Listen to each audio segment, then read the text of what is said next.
Welcome to the Truth and Fertility podcast. My name is Haley and I am your host. I work at an OBGYN clinic where I teach women and couples how to chart their cycles so they can either achieve or avoid pregnancy and also to manage their fertility. I have a huge passion to teach women and couples about the beauty of their fertility and how the pill is never the answer to women's health. There's a lot of good and not so good information out there about fertility. And so my goal with this podcast is to help you sort out the truth from the weeds. I want to teach you how to chart your cycle and to reach your family planning goals while also maybe even possibly locating hormonal imbalances and to receive proper treatment. I want to help you get in the best hands that you can with the best doctors that you can to reach optimal reproductive health. So if you're ready to get on this journey with me to learn more about your reproductive system, how it was created and how it should be working, and the best medicine in order to make it work if it's not, then you are in the right place. Welcome to the Truth and Fertility podcast. Today, I'm interviewing Beth Kopczyk. She's actually a really good and longtime friend of mine. Way back when, a few years ago, she was getting trained to work in the NFP or Natural Family Planning office in the Diocese of Phoenix. And when she was going through that, I was actually her Sympto-Thermal instructor. So she and I have known each other from that, but we've also just know each other from just the community here in Phoenix. And we work together in different capacities. We've done an NFP class together for young adult single women, which has been amazing and fun. And so I wanted to have her on today because she has an amazing story to tell the world about why charting is important when you are a single woman. Because we think about charting your fertility and natural family planning when you're married and when you're trying to plan your families. But if you've been listening to this podcast for any length of time, you'll know that there's so much more to it than just the family planning aspect. And so Beth is here to really expound on that and tell us more about that. So without further ado, Beth, if you want to introduce yourself and then just kind of take it away with your story. Hello, everyone. Yeah, I'm happy to be here. As Haley said, am a Sympto-Thermal instructor. I also work for my diocese in the Natural Family Planning office and the Marriage Preparation office. And I just love talking about NFP and fertility awareness. I'm just really thrilled to be here and to share how I've learned NFP and what that looks like for me now. Awesome. So, well, just why don't go right into your story of just how'd you get here, Beth? Yeah. So I guess it starts when I was young. My mom and dad actually taught natural family planning. And so I grew up knowing that they were teaching this thing called natural family planning. And that just for me meant that I was in the car driving to my aunt and uncle's house so that they could watch me and my siblings while my parents went and taught a class. And so for me, that meant I was having fun with my cousins and just hanging out at their house. So I didn't really know too much about it until I got a little older as a teenager. That meant that my mom was comfortable just like making sure I had what I needed whenever I got my period. And also just making sure that I felt comfortable in that area. But also it meant that my sister, who slept on the top bunk in my room, she had her thermometer in her mouth every morning, and I would hear the beeping go off as she was taking her temperature every morning as I was growing up. She's a few years older than me. So she got on this train where she was charting her cycle, and at some point she showed me her charts, and she's showed how she was tracking that and what that looks like. And she said, yeah, I know when I'm going to get my period. And so I was like, oh, that's fun. Like maybe I'll do it someday. And so years down the road, I decided one year for my New Year's resolution that I was going to take my temperature every day and just see if it really could tell me when my period was coming. I decided the first day I started taking my temperature every day, same time every morning. And a few months in, I told my sister I was doing this. And she said, oh, you can't just take your temperature. You have to be tracking your mucus and you have to be tracking your sensation. And I was like, what in the world is this? Or like, how do I track that? And so anyway, with her help and with my mom's, I told my mom as well. And so with their assistance, I kind of stumbled my way through like tracking my mucus. And yeah, it was really fascinating to see like, wow, this mucus is coming at a particular time of every cycle, and my temperature was rising partway through my cycle. And so these are signs that we know that fertility is working the way that it should be working. And so yeah, at the end of that year, I just wanted to tell everybody about this. I wanted to share the beauty of what this looks like in a woman's life. So I want to back up really quick Mhm. because I want to hear a little bit about what it was like growing up with parents Mm. who taught NFP. And because not even I did not grow up that way, right? Like so many of us, I think that there's this kind of wave now of people wanting a more natural system, and the generation before us wasn't necessarily like that. And so I think it's less common for women to have grown up with their parents in this with this mindset, with this culture of natural family planning. So tell me a little bit like what was that like? And especially like you said, your sister was already charting as a single woman. Like how did she start doing that? Like was your mom her instructor? Like kind of give me a little bit more of a view of what that was like growing up. Yeah, so especially, I guess I would say, like in the doctor's office, my mom was aware of all of the different vaccines that they would give, or not necessarily even vaccines, just the medications that we were taking in. And um, she didn't have to necessarily advocate for me as far as not using contraception. But if that would have been the case, she would not have allowed me to use contraception. So yeah, but it meant that yeah, she in the doctor's office was able to just know what was going on. And then also, I'm not quite sure whether my sister learned from my mom or how she learned. I know eventually, before she got married, that she did take a specific class with an instructor in college with her husband, or now husband. So, but yeah, I know that it just meant that I had my parents' support, and both, and even my dad, he was very gentle with us when it came time, like when we had our period or whenever I needed a pad or any of those things. He was always like more than willing to assist, and he was aware of like our mood swings. And so I'm just really grateful for, yeah, both of my parents having taught that and having been passionate about that. I'm also really grateful. My mom is also a nurse, so she had that background as well to be able to bring to the table just medically that contraception was not a good response or helpful even for our bodies. So she had that as well. And even now, we still talk about that kind of thing. Yeah. Yeah, for sure. And so you talked about your New Year's resolution down the Mhm. road and actually starting to take your temperature at least. How old were you when you were doing that? Do So you that remember? was, yeah, I probably was 25 about. Okay. So it Okay, was so mid probably, yeah. 20s. So you had never really charted before. You had known a lot about it, I'm assuming, because of your parents, but you had never actually like gone into actually like let's actually put this on a piece of paper type thing. Yeah. Yeah. I Okay. think I don't think I learned as much before charting my cycle as I did whenever I started charting my cycle. Even with parents that taught NFP, they didn't teach me everything. And Sure. especially back then, natural family planning was really taught just to couples. And so it wasn't taught as much to single women as much as it Mm, was taught like for family planning. And so whenever I was telling my mom that I really wanted to learn this, and she was really like encouraging me to be charting, she also, at the end of that year, I told her I really wanted to be an instructor.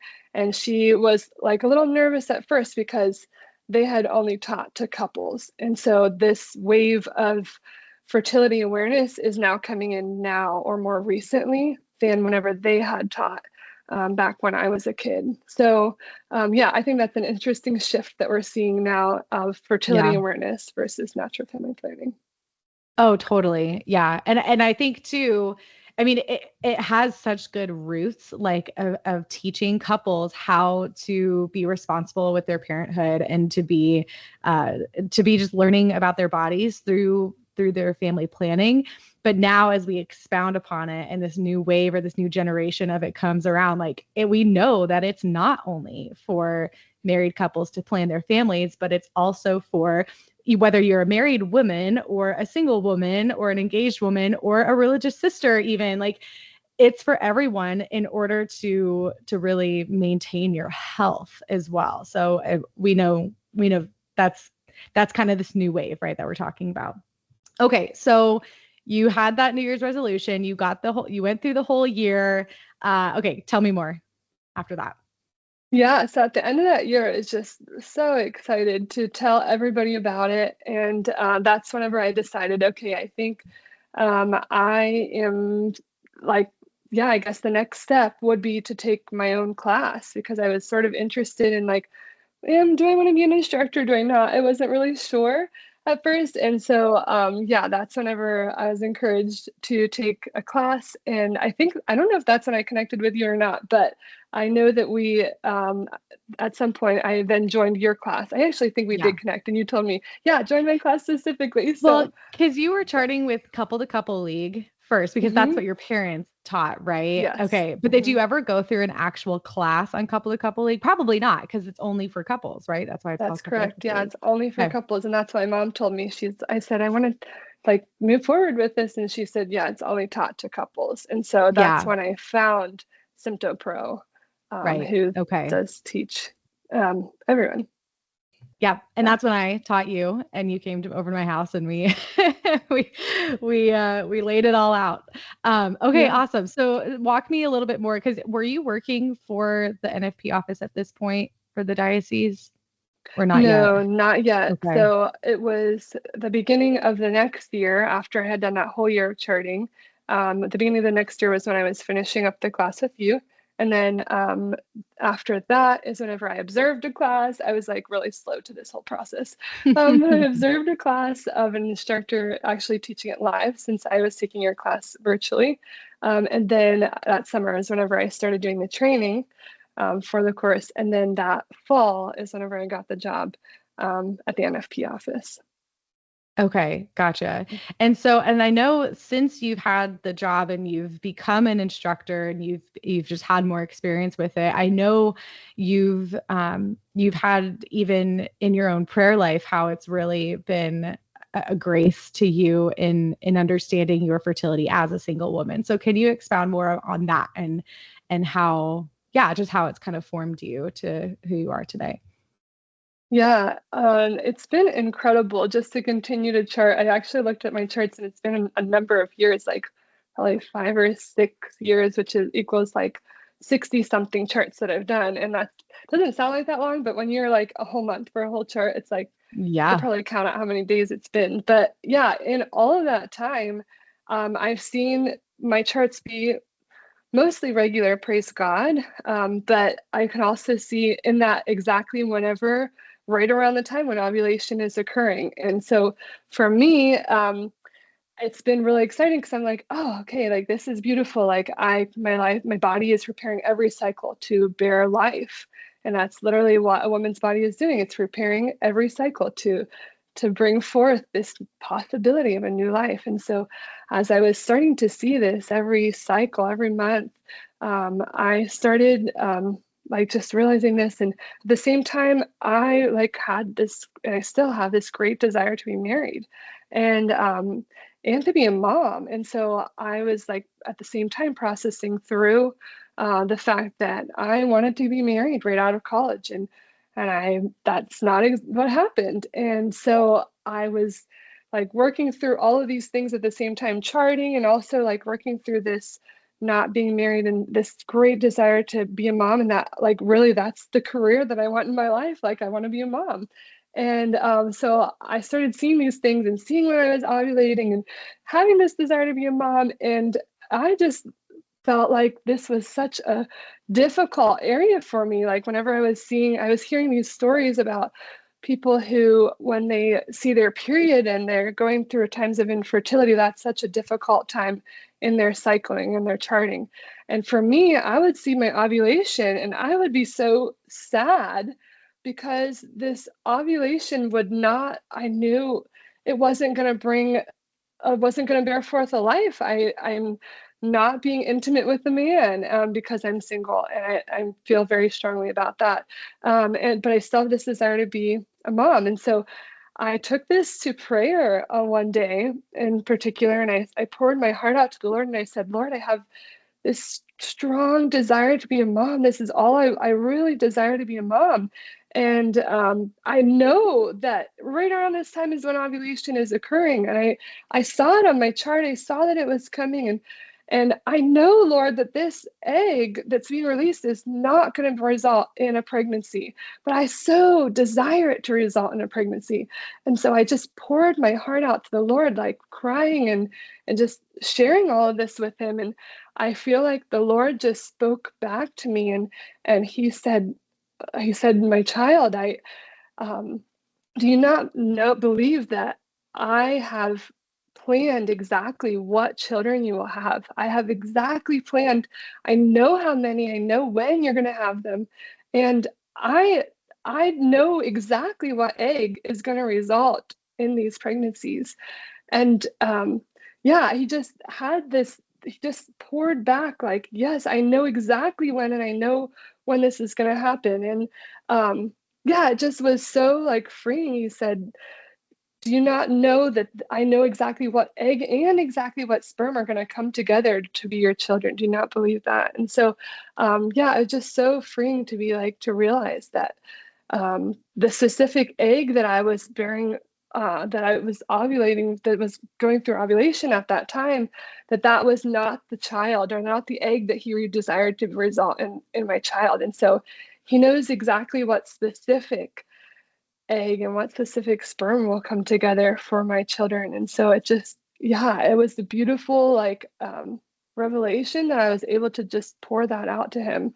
And so I've had more like experiences of this, and even recently, I also last year there was somebody who was sharing with me that she was tracking her cycle, and she's decided not to be married, not to get married, but yet still desires to be a mom. And so she said in her fertile years, when she was tracking, she would just ask the Lord to just bear life within her, spiritual life within her, whenever that time of ovulation would come. And so I asked that of the Lord last year, and I've been doing that since then. Whenever I see ovulation, instead of like just this difficulty being there, to just ask him like, bring fruitfulness into my life this cycle, bring fruitfulness from this specific ovulation that's occurring, even if it's not this physical life that's being born, that there would be some sort of fruitfulness. And so, yeah, that has been really beautiful as well. Instead of just like it being something difficult, to say like, Lord, I know that you desire fruitfulness. You desire to bear life within me in some way. And so that has been such a joy as well. That's such a beautiful way to look at it too, because I think that when we have a real pain and a real hurt, the Lord can really, he enters into that and he speaks into that if we allow him to and we listen to him. He speaks into that. But not only does he speak into it, but then he brings forth like goodness from it, even if it's not necessarily the thing that we expect to happen, or like whatever we want to happen in our own time. But he's got his own time, right? And so, okay, I love this idea of saying like, okay, if it's not a physical child coming into this world this month with this cycle, with this egg that's being ovulated, what fruit can be brought forth? That's a really beautiful testament. So has there been any that you're willing to share? Like, has there been anything where you've prayed that prayer and you're like, is there an example that you can share of what has happened from that prayer? I think for the most part, it's been a lot of spiritual, just like I feel like the Lord has been really present to me spiritually. And so that's been a big part of what he's been doing. And I think some of it also just might take some time for him to like Yeah. once a child is impregnated, then it takes some time. And so I started Yes. doing this last fall, and I'm like, okay, it's almost about 9 months. Like, what are you doing now? And Yeah. so, yeah, I think that will take some time to bear fruit. But also, I think it's really helpful to recognize the times in my cycle whenever I have a little bit more energy, and I've been able to just use that time to like even the energy, the emotion that I might be feeling from like this desire to be united to a man, and to use that in another fruitful way where I'm like maybe doing some service work. And so like I've used those times for sure in like helping other Yeah. friends with their kids, or yeah, just trying to bless other people in those ways. And so that's sort of like some of the fruit that it's borne. Yeah, yeah. Well, that's beautiful. And too, like our prayer life is never done. It's never until we're 6 feet under, right? It's never done. And so there's always more to be brought from that. Just talked about though, like during this time of your cycle, like you have more energy and you're using that energy for yeah, for other things and like to serve others and to be a gift of self still. I let's kind of transition into that for a second, because I do want to talk about, has charting given you more of an intuition with kind of the rhythms of your body, and like when your period is coming, when you're about to ovulate, when you are probably more apt to PMS, and when you're probably more apt to want to be more energetic, right? So tell me a little bit about that. Like have you been able to be more intuitive with your own body and just knowing your body better because of sight or of charting?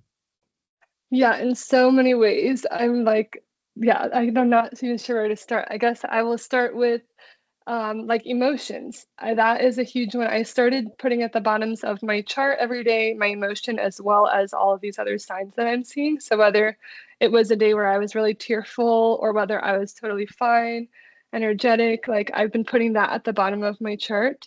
And I actually took it to a doctor, and she was looking at my chart because I said, yeah, I get PMS, and I don't really know why or how to fix that or what. And she was looking at it, and she pointed out, she said, it looks like for the most part, the PMS that you're getting, the emotional symptoms you're getting, happens right after ovulation.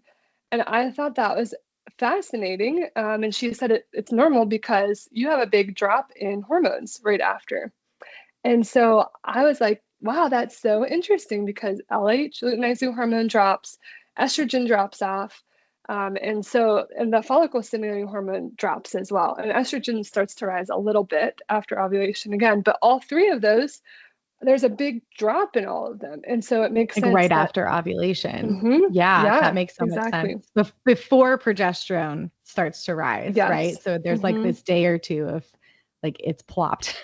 Yeah. Yes. Yeah, that So makes so much sense.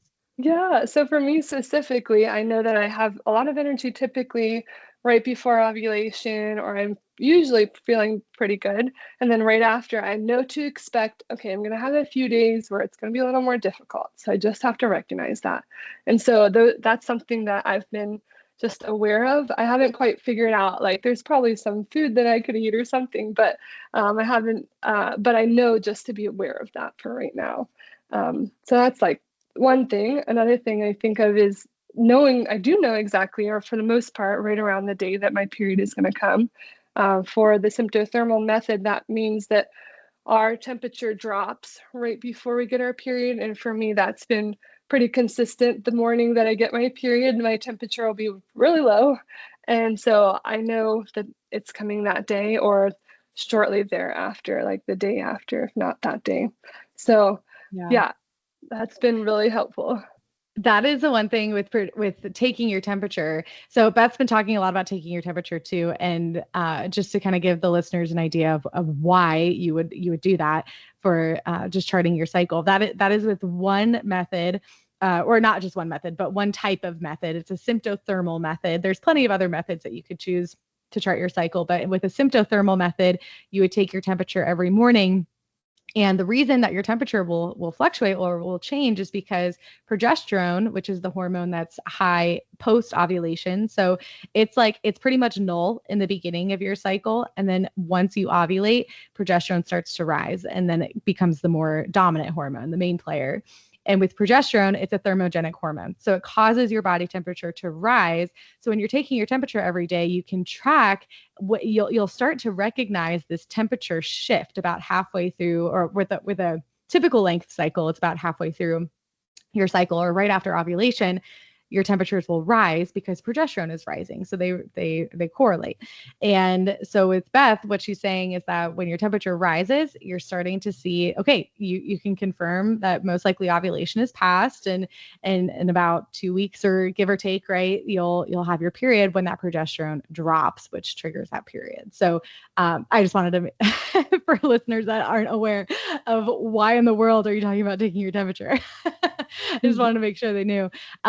But okay, yes. So taking your temperature, sorry, I totally interrupted you with what you were saying about okay. Yeah. You said your temperature drops, and then that's when you'll have your period. So like the day that it's happening, right? Mm-hmm. Yeah, another factor in there is also the mucus pattern. You were talking about the 14 days for that temperature rising. Also with mucus, the last day of ovulation or estrogen type of mucus, 14 days after that is when you'll typically get your period. So I like to see on my charts, I kind of try to expect when it's going to come. So I will see that last day of estrogen type of mucus or LH mucus.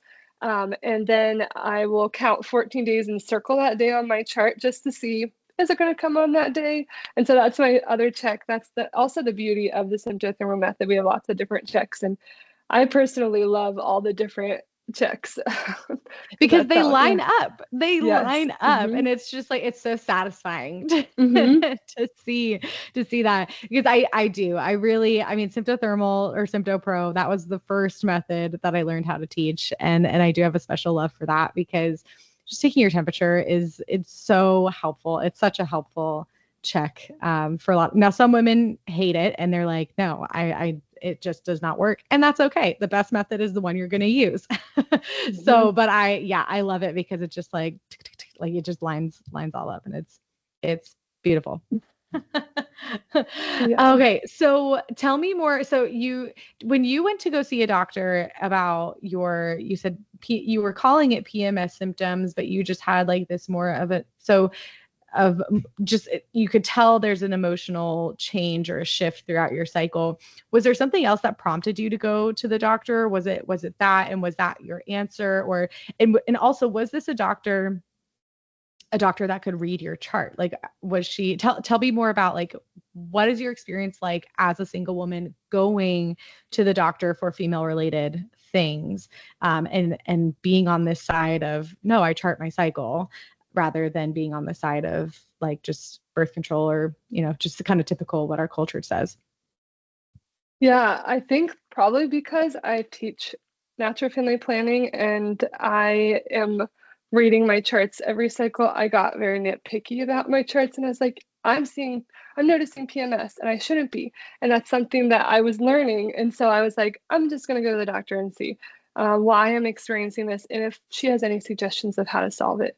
So it wasn't, it was really just my emotional reactions that I was noticing that second half of the cycle. So I noticed that was occurring before my period. And I also was noticing that I was getting a lot of breast tenderness as well before my period. And so those were two of the things that I was just bringing to her. So this was a doctor that was able to read charts. So I did bring my charts to her. And specifically, I wanted to go see her. The office that I had called, they said, okay, it's going to be about 3 months if you wanted to see her. And so you can see this other person. And I was like, no, it's okay. I'll just wait for this doctor who can read my charts and that I know can read my charts. So right. I'm really grateful that I did do that because I didn't just want somebody who was going to just tell me anything random. Or to go on contraception to try to fix that, because it wouldn't actually fix it. So yeah. In that, when she did during when I did go in, she suggested that I take some blood work and that I do blood work on specific days of my cycle. So she wanted to test for both estrogen and progesterone just to see if those were operating normally. And so she told me, based on your charting, what you're seeing, you have to test for progesterone. I think it was like on peak day, which is around the time of ovulation, or the day that we believe may be ovulation, plus, I think it was peak plus 3, 5, and 7 and 9. Is that correct? Is that what they normally suggest? For when you're testing progesterone, it's peak plus 3, 5, 7, 9, and 11 if you get there. So for our listeners, what that means is peak day is, as Beth already mentioned, it's our best guess as to when ovulation is happening based on what your chart is showing. So it's based off of your fluid, your cervical fluid or cervical mucus observations. And it's going to be the last day that you see any mucus that's really stretchy, really slippery, really clear, because typically that's around the peak estrogen. And then when estrogen drops, that's when your mucus starts to either completely dry up or it gets more like kind of sticky and kind of clumpy again. So peak day is going to be around the time when it's like at that peak estrogen. So to say peak plus 3, that's 3 days after your peak day. So peak day, remember, it's around the time of ovulation. So once ovulation happens, progesterone starts to rise. And so as progesterone rises, it should rise and stay high for 2 weeks-ish, give or take. So when you're testing for progesterone, a doctor that typically they are doctors that know how to read charts and actually practice medicine using fertility charting. They'll say, okay, for progesterone levels, at least peak plus 3, then 5, then 7, then 9, then 11, just to kind of get this, to see if you have that nicely shaped bell curve type progesterone. So that makes sense. But how did she check your estrogen? I'm trying to remember. I think that she had me once I was starting to see mucus, and I can't remember if she asked me to go in once I started seeing mucus or when I started seeing clear mucus. I think it was probably clear mucus that she had me start going in, and it was every other day until that dried up. And so, until I started seeing the progesterone type mucus, which is a little bit thicker. And so, yeah, it was just every other day that I would go in for that, I believe. Okay. So you were pretty much going every other day for a good, probably 2 weeks, maybe even 3 or something. Well, that's dedication. Well, actually, she had suggested that I do it on 2 different cycles. Because she said that's a lot of blood work. And the funny part is I was afraid of getting my blood drawn before this whole process. And I was pretty determined to let me see what the blood levels are into the future. I will have to get my blood drawn a lot if I'm ever going to be pregnant, which is what I want someday. And so I was like, let's just figure this thing out now. And so exposure therapy, basically. Yeah. And so I found a really kind nurse that happened to be there, and I had some not great experiences with getting my blood drawn in the past. And so this actually was really healing for me as well, because I found one that figured out how to draw blood for me without any very little pain. And so now I can definitely say I'm comfortable with getting my blood drawn now at this point. Great. So yeah, so that's great. I know. I always, this total tangent, but whenever I have to get my blood drawn, if they do such a good job, where you can barely even feel the needle, I always tell them that they are really good at it. I never say anything to the people that are not very good at it, but whenever they're really good at it, I always tell them, because I just want them to know that I appreciate their work. Yeah. Keep doing what you're doing, people. Yeah. Okay. So that is a lot of blood work, but that makes sense that she asked you to do that, though, for just because this is how we collect data. That makes sense to fully understand. And given the fact that you have your charts, charting obviously isn't for, it's not for actual treatment. You can't treat anybody with a chart, but you can get a really, really good idea of diagnostics with the chart. It is data. That's all we're doing with that, right? We're collecting data. And so that makes sense that you would take your charts in, she would take a look at them, be able to see, okay, maybe there's something here going on. Let's, double check this with blood work to make sure that what we're seeing is right. And then Yeah. So that makes sense. That's awesome. Yeah, so It's a lot I of blood actually, work, but that's awesome. yeah, yes. And I actually wrote the numbers down on my charts as well as like another data point after it came Yeah. back. And so it was fascinating to see like estrogen, the numbers were rising and then they dropped. And same with progesterone, those numbers were rising and then they started to drop at the end of the time of progesterone. So, yeah, for me, I was grateful that it came back mostly normal. And so that was like good that I was able to see that. Like it lined up with what my body was showing me, that the data, the actual like factual, here's how much estrogen is rising, it was showing as well, like on my physical signs that I was seeing as well. So I Yeah. thought that was Oh, incredible. this is where I just like I totally geek out because this is exactly why charting as a single woman is so helpful. And even just hearing you speak about your experience at the doctor and about your body and about just like you are clearly so knowledgeable about what is going on with your cycle, with your body. This is a total kind of maybe tangent, maybe not, but I'm going to say it because it's been in the back of my head as you've been talking. I don't know how this happened recently, but I was probably doing some research and accidentally clicked on something, but I looked at my phone and it was open to this website called O Pill. Have you heard of the O Pill? Okay. Nope. It's if it's not the first, it's one of the first FDA approved over the counter birth control medication. Oh, wow. So I don't know.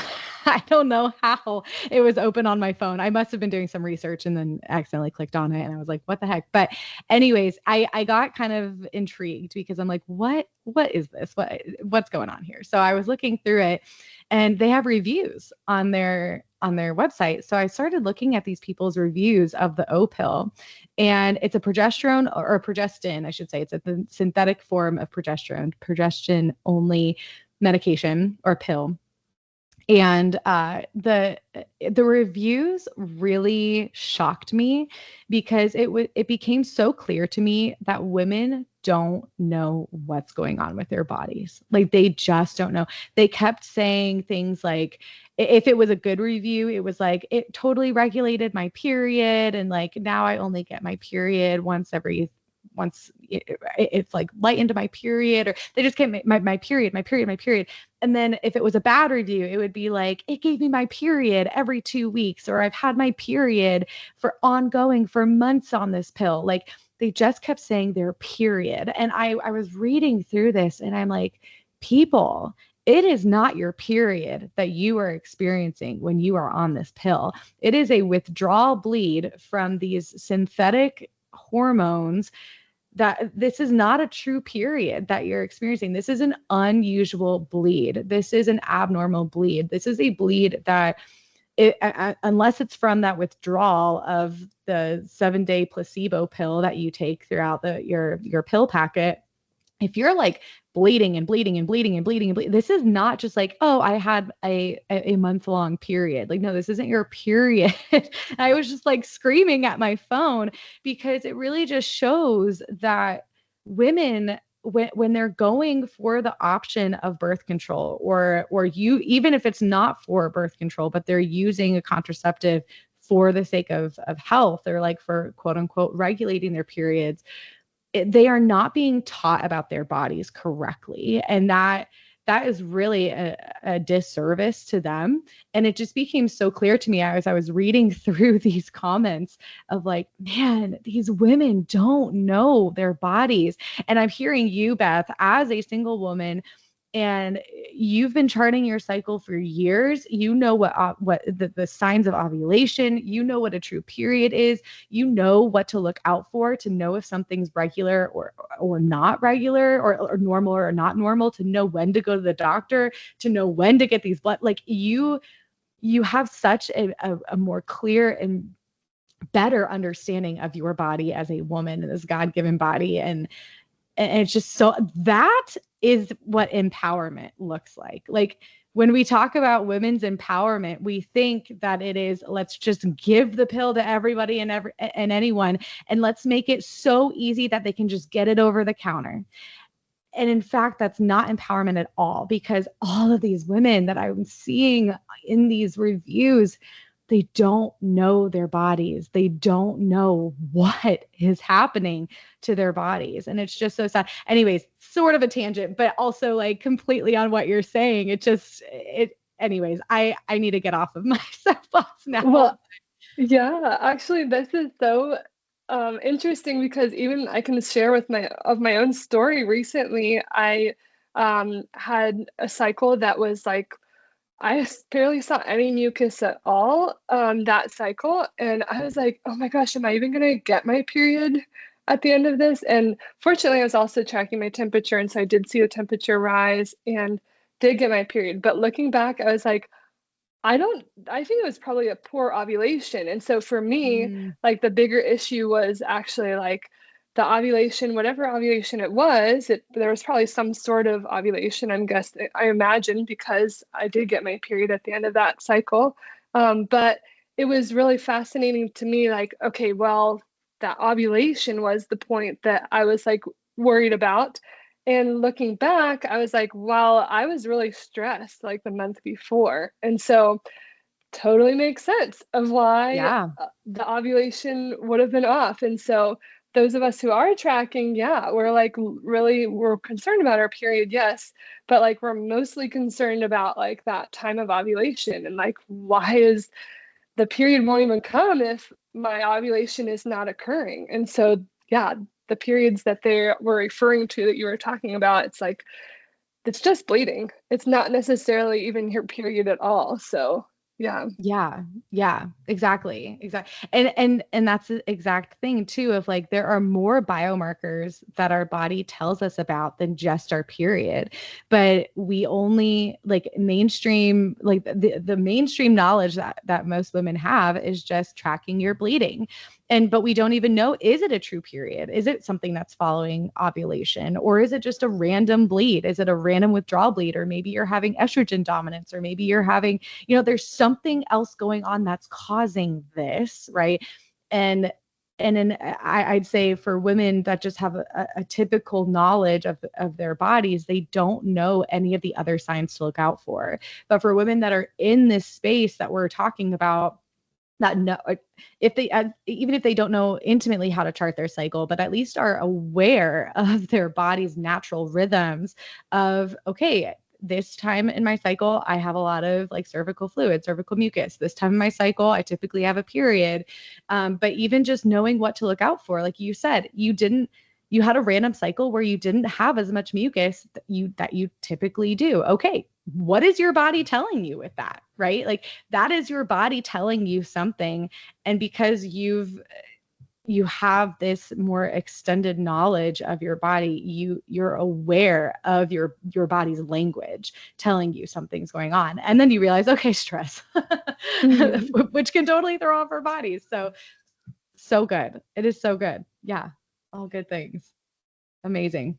Well, we are almost at our time. Beth, do you want to tell the audience anything more? Any other last thoughts before we end our time today? Yeah, I guess I'd love to just mention the class that you and I have taught together. Yes. Because Yeah. the ladies in that, it's a five class or 5 session course across about 2.5 months that we offer to ladies. And yeah, we just love having them come and learning about their bodies. And all of these ladies, they come and they're so excited to learn about what's going on and like going through and actually charting. And so I guess that's my encouragement to any lady who's listening to this, is to just dive into taking a course with a specific instructor so that you can learn how to chart. And yeah, it's whatever you learn is going to be fascinating about yourself. So yeah, I've seen so many ladies just be excited to share with other people, just like I was. So I hope that ladies start doing that after listening to this. Oh, totally. Yeah. And that's my whole message. Like if you don't hear anything else from me talking and any of my podcasts, it's just learn to chart your cycle. No matter where you're at in your life, learn to chart your cycle, because not only can it help you plan your family if you're married or down the road whenever you get married, but it's so good to help us understand our bodies, help us understand. It's just empowering. It is empowering. It is true empowerment. And you're right.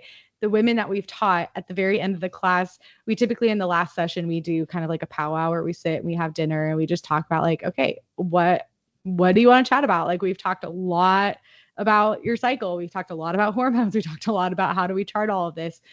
What more do we want to talk about? And so many times I just hear like, why have I never learned this? Why is this the first time I'm learning this? Like I'm a 30-year-old woman or I'm a 25-year-old woman. I've never learned this about my body. But it's never too late either. Like, there's always more time to learn. So yes, Beth, you were totally right. If you hear anything from this, just learn to chart your cycle for sure. Okay, Beth, if somebody wanted to get in contact with you, how do they do that? The best way would be through my email, forthekingdomcoaching@gmail.com. So I also am a mindset coach, which is similar to a life coach.